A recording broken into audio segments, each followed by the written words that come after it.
Okay, so for this portion of the video, I'm going to ask you to work through the exercise.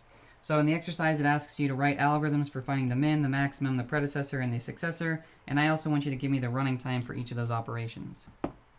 So I'll sort of ask you to pause this video here, work through the exercise, and then come back and start the video.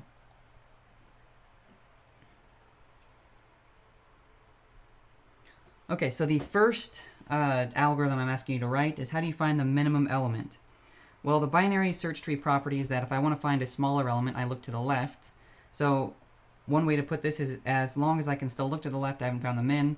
Or another way to put it is just go left as far as possible. So just go left. And what is the running time of going left as far as possible? Well, worst case scenario, the entire tree is to the left. Best case scenario, no elements are to the left. So it can be anywhere from n in this case to constant in this case. So we're going to say that's going to be big O of the height of the tree. We'd like that to be big O log n, but we haven't talked about balancing trees yet, so we'll just call that big O of tree height. Alright, and the next operation is to find the max. And just like min was to go left, max is going right. And for the same reason, the running time is going to be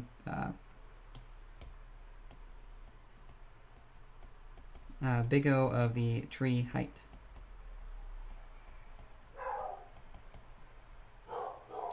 How do you find the predecessor? So this one's not sort of as straightforward as the others. So let's just take a couple of nodes here as an example. What is the predecessor of 8? Well, predecessor, the reason I have this array up here is just to make it easy to identify the predecessor. The predecessor of 8 is the number 7. So where is the 7? It's here. So for that one, I had to go left and then right. Let's pick out another one. What is the predecessor of, let's say, 4? The predecessor of 4 is 3.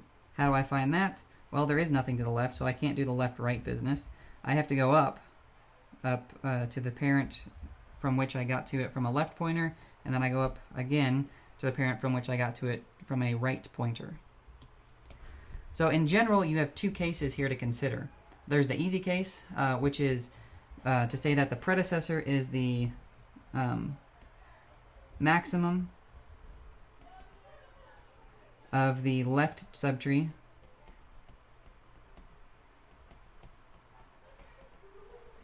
So what do I mean by maximum of the left subtree?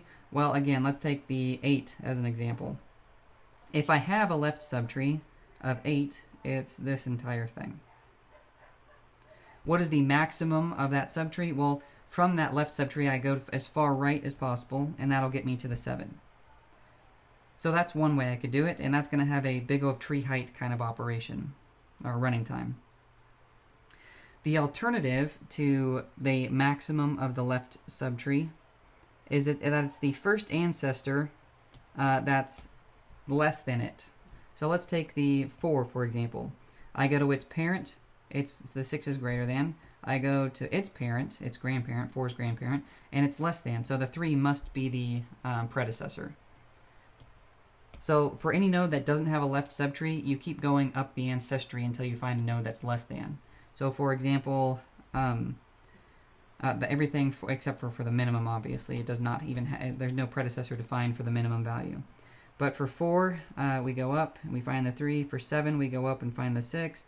For 13, we go up and find the 10. So those are your two options for predecessor. It's the max of left